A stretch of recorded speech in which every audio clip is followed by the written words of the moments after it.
And this is Ken Kraetzer for Sons of the American Legion Radio. This is our weekly Army football huddle. And we're going to talk tonight about Army game against number 14 Cincinnati tomorrow in Ohio. A matchup of two ranked teams.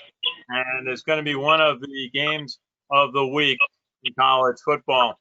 Now let's introduce our team tonight. And we've got Jack McGuirk calling in for Kellen. Jack, how are you? Jack, hi, how are you? Okay. And in Florida, we have Richard Miller. Richard, how are you? I'm doing very well, Ken. How are you? Good, good. And calling from the Beat Navy studio in Birmingham, Alabama, we have Colonel Sam Houston from the class of 1987, U.S. Military Academy. Sam, how are you? I'm great, Ken, Richard, Jack, and just a quick correction. This is mighty Huntsville, Rocket City. I'm sorry. That's right. That's right. And so glad you could join us tonight. And Richard, why don't you lead off? Tell us a little bit about Army's game last week or 2 weeks ago. Army's game last week. Army continues with a 37-7 win over Louisiana Monroe, continuing against momentum from the opener. Army West Point football changed past Louisiana Monroe Saturday at Mikey Stadium with a 37-7 victory. The Black Knights improving to 2-0 after holding Warhawks to 200 yards and a touchdown. Army posted 465 offensive yards while causing 2 turnovers, blocking a field goal attempt. Jacob Buchanan and Christian Anderson hit that's offense for 2 touchdowns apiece. Buchanan had a career day with 106 rushing yards and averaging 9.6 yards per carry.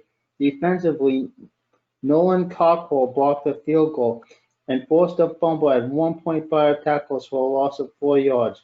John Whitman passed for 2.5 tackles for a loss of 17 yards and recorded 1.5 sacks. The Black Knights allowed Louisiana Monroe a touchdown in the second quarter, holding the Warhawks scoreless in the other 3. Okay. Quite a performance by Army last 2 weeks ago. Sam, what's your thought about Army's first 2 games of the year? Well, it was almost perfection. Not quite. There were a couple of mistakes made, especially in the UL Monroe game. They looked very dominant. And what's encouraging to faithful of the long gray line is that they played all 4 quarters. Something that was distinctly lacking in important games last season. They look very motivated. They clearly have a chip on their shoulder to reverse the bad memory of last season. And Coach Monken really has the team executing and firing on all cylinders as of the last snap of the UL Monroe game. Absolutely. We were doing interviews on Monday night, calling into West Point, and we happened to hear the end of Coach Monken's talk to the team, and he told them how this is going to be the college football game of the week. Army at Cincinnati, 2 ranked teams. Army 22nd in the country, Cincinnati 14th in the country, and really sounded very intense about it. I think Coach Monken has been, he's so competitive to begin with. And I think he's been was disappointed by the close losses at Michigan and at Oklahoma. And I think he really feels like this game could be the chance to have a win over a Power 5 teams. How worked up do you think Coach Monken is about this game, Sam? I think he's extremely worked up about it. And you're right. In 2 straight seasons, Army has taken a top 5 team into overtime. And in both games, Army had the game in their possession to win it in regulation and were unable to close the deal.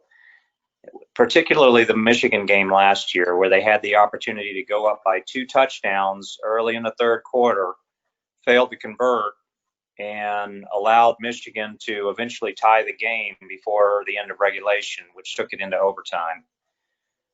It took a lot of the wind out of the sails of the Army team last year, number one. And number two, it also banged the team up considerably moving forward into what turned out to be the dark ages stretch of the season.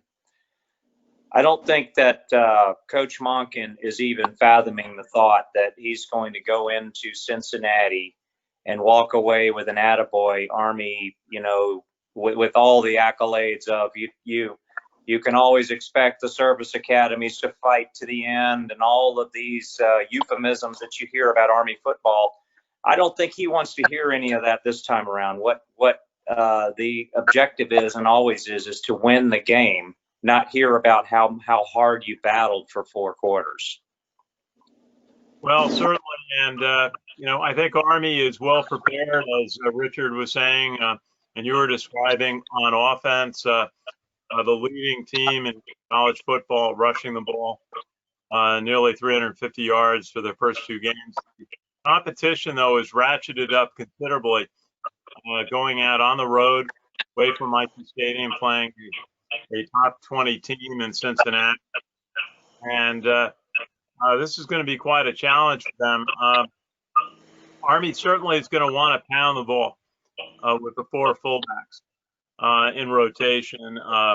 With Shannon McCoy and Cade Barnard, Jacoby Buchanan at 260 pounds, and Anthony Atkins.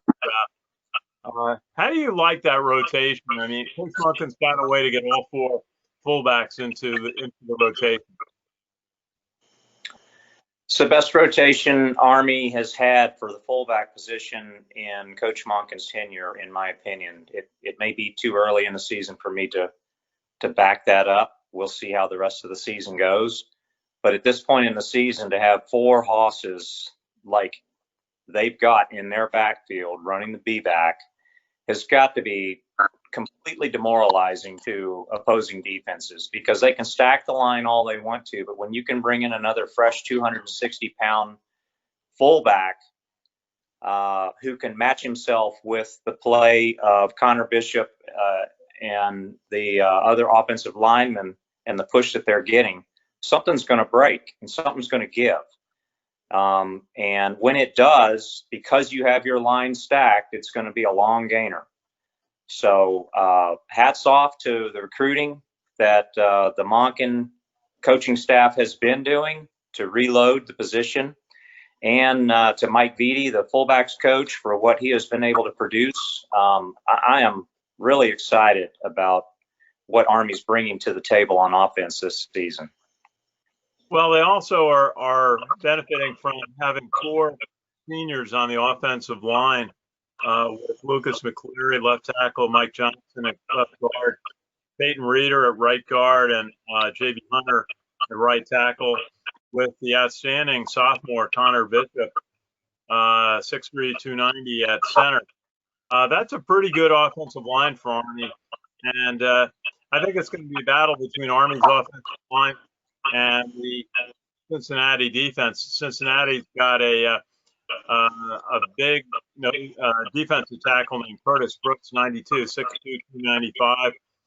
And that's going to be the competition to see if Cincinnati can stop the Army running game.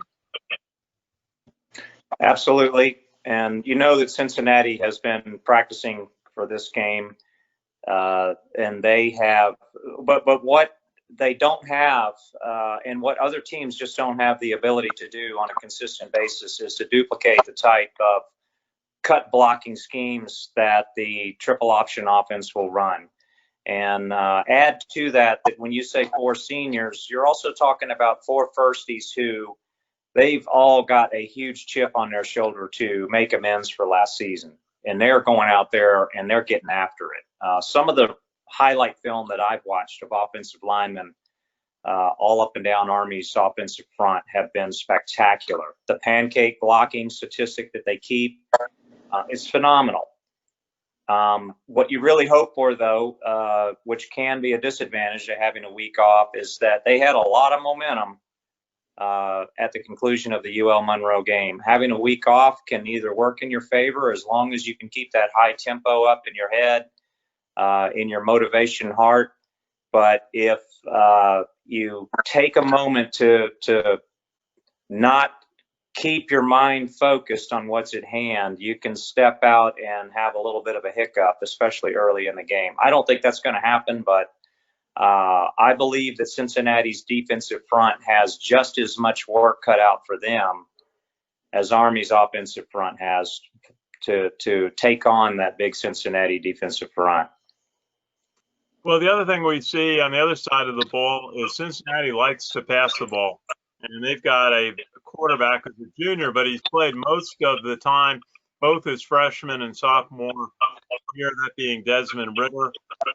He's got something like, I think it's 4,000 yards passing, 4,600 yards passing in his career, 38 touchdowns, 14 interceptions, and he's also rushed the ball for 1,233 yards. So keying on their quarterback, Desmond Ritter, is going to be one of the real challenges for Army tomorrow. And stopping the passing game, it's going to be trying to getting the safeties. Markel Broughton, who's played very well this year, and the field safety, Cedric Cunningham.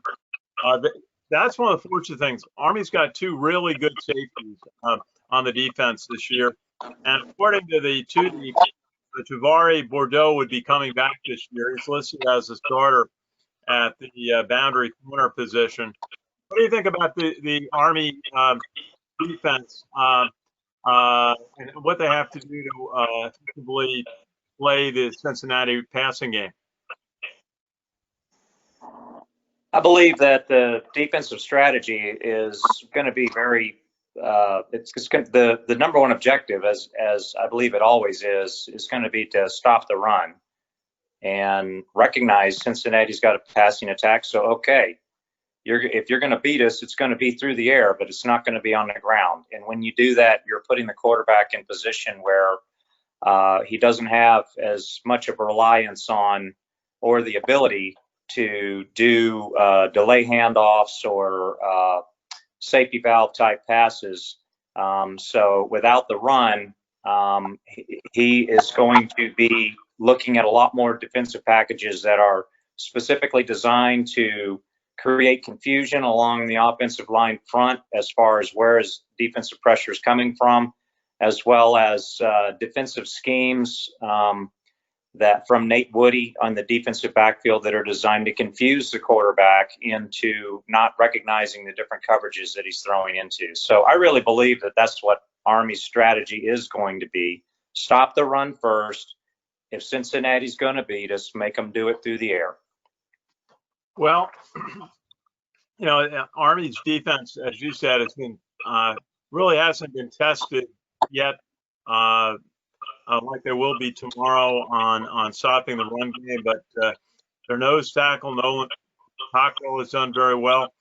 Bonnie Bonzu has done well. And, Cedric Cunningham, leads the team in tackles at the safety position, 13, 2 for loss. And John Radigan, the senior, has really come out of nowhere. I mean, as a fan or our level, we may not notice a player like that. The team all knew he was a good player, but he's only really getting a chance to play his senior season. He's got 12 tackles, sack and a half, 3 tackles for loss. John Radican has really established a presence for himself on the Army defense. Absolutely. Johnny Nation is a guy who's bided his time. He's dealt with injuries. He's waited as a team player for his opportunity to get on the field and to make things happen, and more importantly, be a leader. I think a lot of people would agree with me when I say so far this season, he reminds me a lot of another guy who was terrorizing Army opponents' offenses named James Nautigal.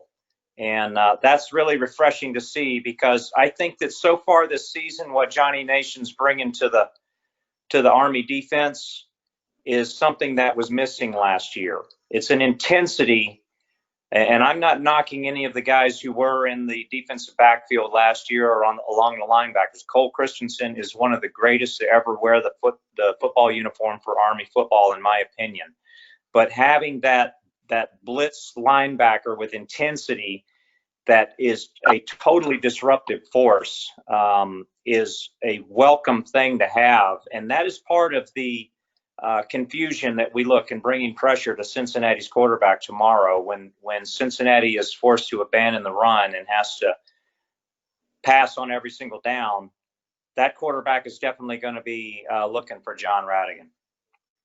Yeah, well, also Jeremy Lowry, when he's been in, has been pressuring the quarterback, and Army likes to blitz from a safety, even a cornerback, if they can move the coverage over to keep the pressure on the quarterback, and they've made some plays that way. So that'll be interesting to see. Obviously, Cincinnati's going to try to run the ball. Their quarterback is the best runner that we can see. But then I think they're going to test Army safeties very early in this game with some deep passes. Their coach, Luke Finkel, alluded to that in the media conference this week. And he said he's got some fast wide receivers and he's going to send them out. So I think that's something Army's going to really be challenged with, is keeping the game in front of them on defense. So we'll see, watch that evolve. We haven't gotten Jack McGuirk into the conversation yet. Jack, how are you doing?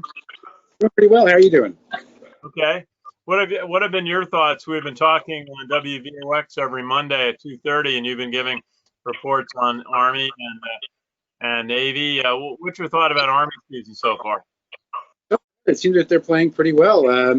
Tough break, not being able to have the BYU game. Hopefully they don't have any games canceled this season due to COVID, but it seems like they're doing pretty well. Ranked for 22, I believe. Ranked. But Cincinnati 14, I think. Yeah, 14th in the country. They're a solid team under Luke Finkel, who was the coach at Ohio State before going to Cincinnati, and they just rebuilt their stadium. They have a very long history in football. It goes back over 115 years, and they've been playing on that site since I think it's 1901. According to their notes, they've refurbished the stadium. It's right in the middle of the campus. Well, that's always kind of neat when you go to school where the stadium is right in the middle of the campus and you can see it. So yeah, I'm thinking about Army's quarterback Christian Anderson has been playing well. Hasn't had to throw the ball very often. I think he's only thrown the ball 4 or 5 times this year. But he's run the ball well when he's needed to. What are you thinking about what's Christian Anderson, the quarterback for Army, is going to have to do against Cincinnati? Oh, he's going to have to play. Oh, I'm sorry. Was that for Sam? Yeah, Sam, why don't you go on that? Yeah, go ahead. Was it for me? Okay. Jack, you start off. Yeah, go ahead, Jack. It's a tough game for him. We'll have to see how well Cincinnati defends against the triple option offense. Yeah, and they say that Cincinnati has played Navy several times in recent years, so they have some experience. But they said the Navy triple option is different than Army. Sam, any thought on what's different in the triple option in Navy's version? Navy runs much purer to Paul Johnson's style of offense that he originally installed. Navy does a lot more of the counter trap type plays. They do a lot more misdirection than Army does, and they stay pure to that. And they use the counter play to set up the outside sprint plays and the pitches. So that's why you see Navy suddenly bust a lot of long runs, just out of nowhere, like what happened against Tulane. And it's because they constantly keep running the counter until they catch someone out of position. And Army does run a counter, but they just don't run it in the same type of approach that Navy does. So there are distinct similarities. Obviously, both head coaches are Paul Johnson disciples. but each have their own style. And Brent Davis is much more of a power offensive coordinator. He believes a lot more in the power dive and keeping the ball between the tackles. You very rarely see Army run a pure triple option type play. It's usually a double option keep or a fake handoff pitch for the quarterback. So for Cincinnati to take a look at the Navy game film may help them in some way to become familiar with the type of offense they're going to play, but the play calling is going to be different. So they really need to focus on, in their preparation, on watching what Army's actually been doing and not what Navy's been doing. Yeah, and one of the keys to see for Army is if they can break loose number 21, the freshman sensation Tyrell Robinson, who had such a good opening game against Middle Tennessee. I kind of thought that Louisiana Monroe was following him and putting a linebacker on him all the time to make sure that he didn't break free. But that opened up some plays inside. So we will see how Army can get some. What do you think? You know, Army can't pound the ball between the guards all day, Sam. They got to do something. They have to do either some pitch plays to the outside or they got to throw the ball occasionally. What do you think Army's going to do to kind of surprise Cincinnati a little bit? I do think that you're probably going to see a lot of you're going to probably see a lot more of the quarterback follow counter with the fake handoff to the fullback. You're going to see a lot more. You're going to see a lot more of Robinson to the outside.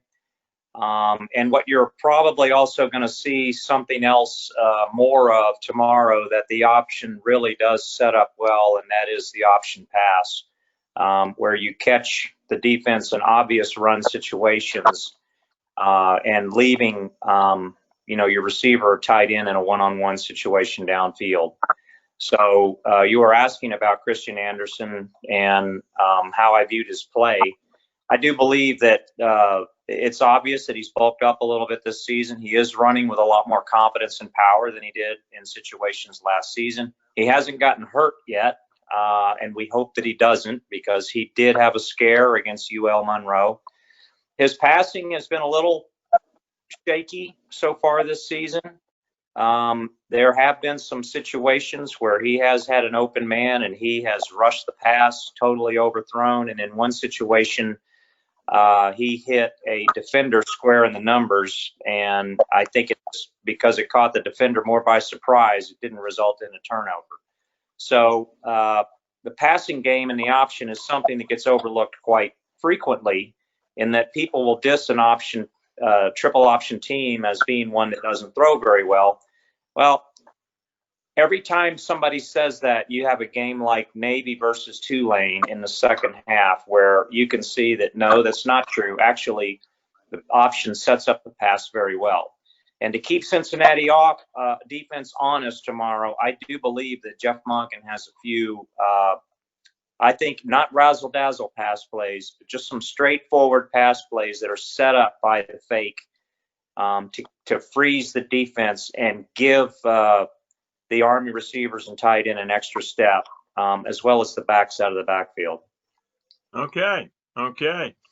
And I think they're going to try to get the ball to their receiver, another freshman with great hands, Isaiah Alston, number 86, had a terrific catch in the opening game against Middle Tennessee, and he looks like like one of those power forwards in basketball that always gets the rebound because they have great hands. And I think it's the same thing in football. And so we'll see. Now I'm gonna give Richard Miller a chance to talk about some of the other college football games that are going to be on the schedule this weekend. I understand there's 29 college football games, didn't quite get to 30. One cancellation I understand occurred today. Richard, what do you have as a lineup for games this weekend? For games this weekend, Ken, I have Kansas State 0-1 on the season, taking on with Oklahoma. They're 1-0 on the season. Number 5, Florida, no record, and Ole Miss, they're kicking off their season tomorrow. Kentucky and Auburn, number 23 Kentucky and number 8 Auburn, also starting off their season, as the SEC has been starting a little bit late because of the COVID-19 pandemic. Yeah. East Carolina, no record, starting off their season against number 13 UCF. That will be a 12 noon game. Georgia Southern will be taking on number 19 Louisiana. Louisiana is 2-0 on the season. Georgia Southern has 1 win on the season, 1-0. Number 21 Pitt and number 24 Louisville. Louisville is 500 at 1-1, while Pitt is 2-0 on the season. The SEC season, LSU and Mississippi State. That's number 6 LSU taking on Mississippi State, 3:30. Texas and Texas Tech, number 8, the Texas Longhorns taking on the Red Raiders. That's a 3:30 game. The game we're all interested in. Number 22 Army, 2-0, taking on number Cincinnati, 1-0. Number 14 Cincinnati. Number 15 Oklahoma State and West Virginia, both teams 1-0 on the season. That's at 3:30. The number 4 Georgia Bulldogs taking on the Arkansas Razorbacks, both teams with no record on the season. Other important games, number 2 Alabama Crimson Tide and the Missouri Tigers, no record there. That's a 7 o'clock game.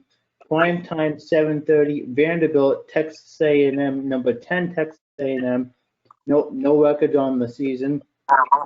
Also in other games, Florida State and Miami, number 12 Miami Hurricanes, 2-0 on the season, while Florida State is 0-1.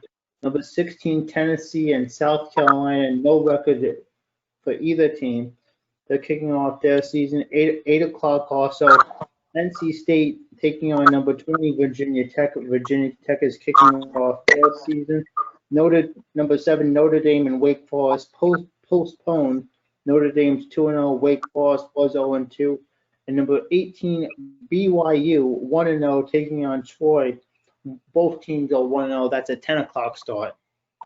Very good, Richard. Thank you for doing the rundown.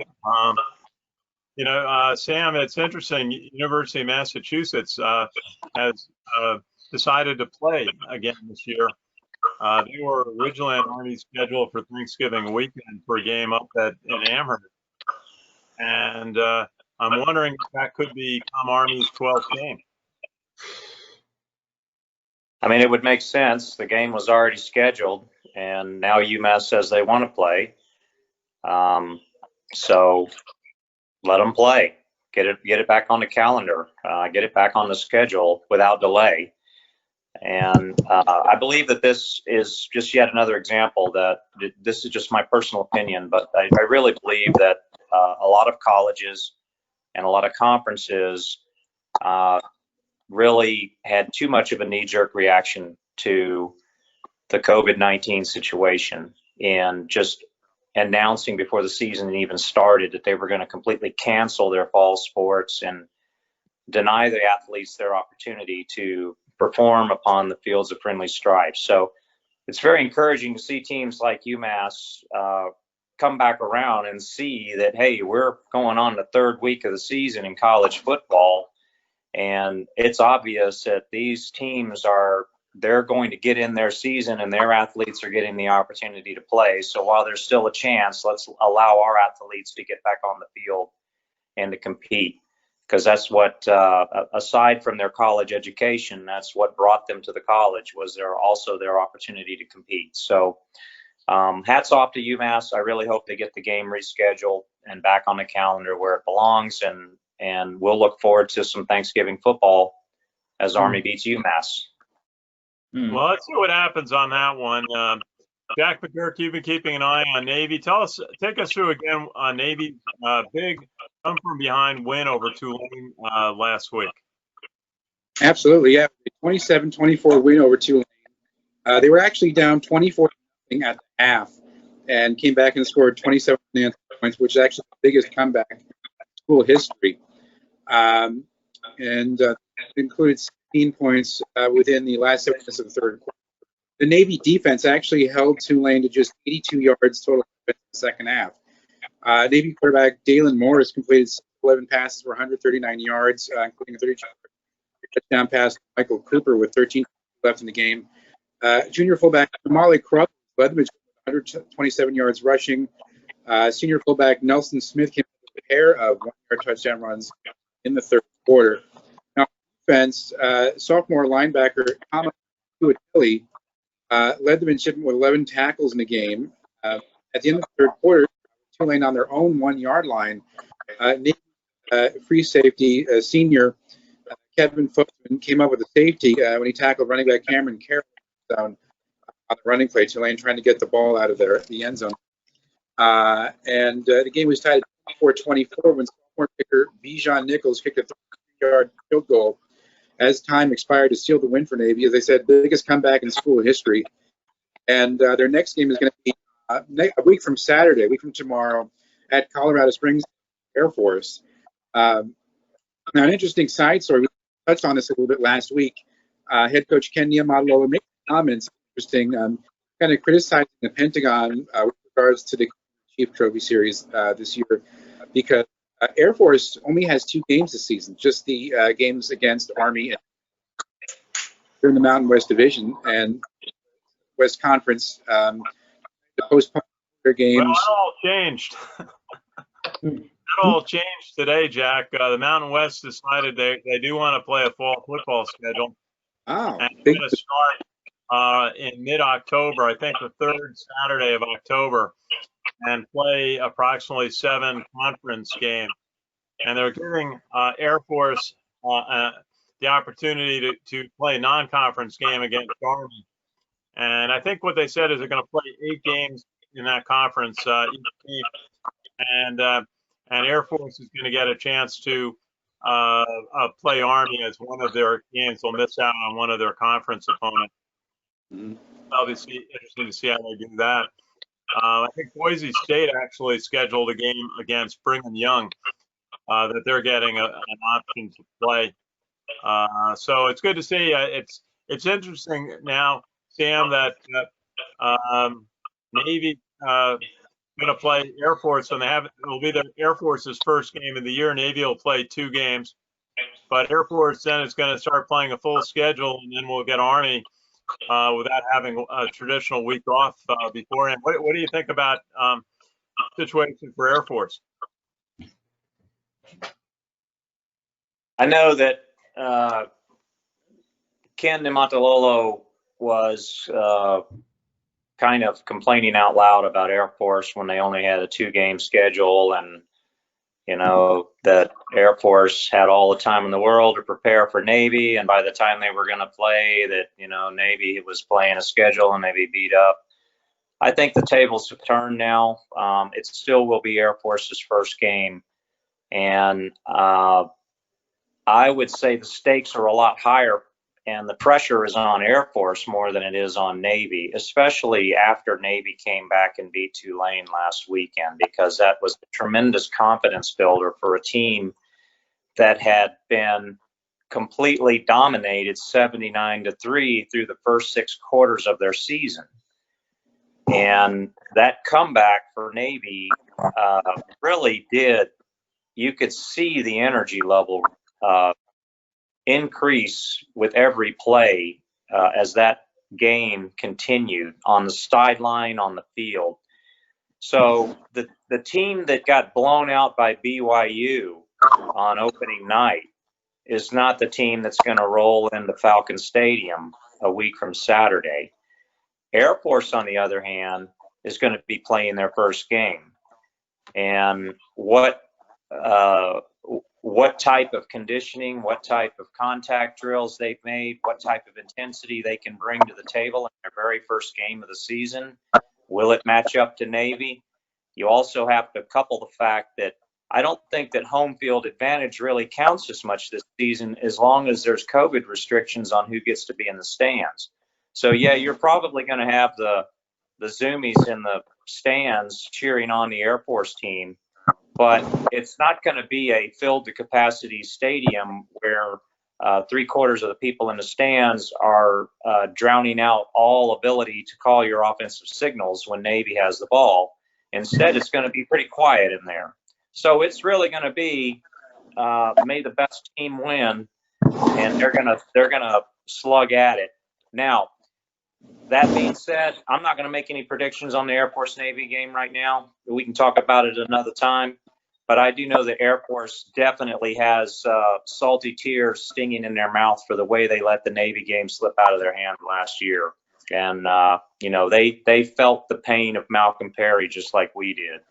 And they're looking for revenge. So we'll see how it goes. But I don't really see Air Force having all this time off as working to their advantage at all.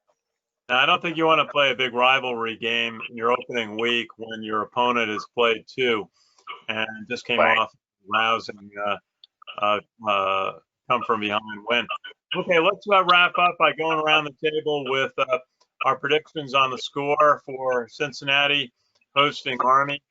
I'm going to say that Army's going to pound the ball with the running game, and when they get stopped, they're going to kick a field goal from Landon Sawyers. They're going to score 24. Cincinnati's going to get a couple. It's going to break a touchdown or two. But my thought is Army 24, Cincinnati 17. Jack, what do you think? I would say 24-17 Army. Wow. Yeah, I think like you were saying, Army ground and pound. Nice upset for the Black Knights. Jack, Richard, what do you think? What you got a prediction on the game tomorrow? Strong running game from Army. Army wins 27-21. Okay, very good. Now, well, Sam, you get the last word in on this. What's your prediction on the game tomorrow? I want you to think back to 2 seasons ago, Army, Oklahoma. Army got the ball after an amazing goal line stand with the score tied up, 21-all. And Army proceeded to drive down the field and had the ball 1st and 10 on about the Oklahoma 30-yard line when Oklahoma's defense rose to the occasion on a couple of misdirection plays that Army tried to run, and the drive stalled out. As that drive was going, had Army been able to convert another 1st down, Oklahoma would have had to start using timeouts, at which time Army could have very realistically run the clock out as they scored the winning touchdown. Advance the clock to tomorrow. Army has experienced extreme pain in losing to 2 top 5 opponents in overtime on 2 consecutive seasons where they had the game in their grasp. That does not happen tomorrow. I picture the score being tied, 21-all. Late in the 4th quarter, Army gets the ball. This time they get it done on a clock crunching and wrecking straight ahead Army drive that gives Cincinnati no time on the clock as Army wins as Army scores a touchdown in the final minute of the game and holds on to win 28-21 Army. Okay. So we have a lot of confidence in Army in this team. 4 predictions for a Black Knight victory. It's going to be a good one, 3:30 tomorrow afternoon on ESPN. And I think it's going to be a big audience for this one. Certainly a great opportunity to. It's been very rare that Army's played a game when they've been nationally ranked. So this is an opportunity to really establish themselves, their presence as a top 25 program. And it's going to be fun to watch. Okay, just want to thank everybody. Jack McGuirk calling in from Pelham. Sam Houston calling in from Huntsville, Alabama, from the Beat Navy studio. Beat Navy. Of course, graduate of the United States Military Academy, class of 1987. Richard Miller, our producer and director, calling in from Florida. And I'm in my home office in White Plains, New York. So enjoy the game, everybody. And then we'll be back. We've got another game at Mikey Stadium next Saturday.